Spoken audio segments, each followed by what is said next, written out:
స్వయంభు వరసిద్ధి వినాయకుడి బ్రహ్మోత్సవాలకు కాణిపాకం ముస్తాబయింది. ఎక్కడా లేని విధంగా 21 రోజుల పాటు ఉత్సవాలను 14 గ్రామాల్లోని అన్ని కులాల వాళ్ళు జరపడం ఇక్కడ ప్రత్యేకత.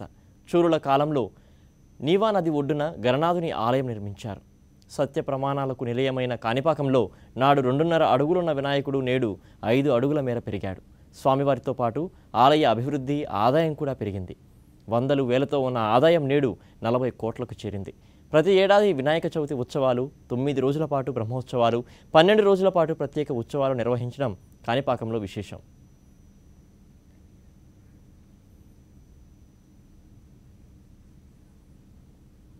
తూర్పుగోదావరి జిల్లాలో అయినవిల్లి వరసిద్ధి వినాయకుని ఆలయం చాలా ప్రసిద్ధి.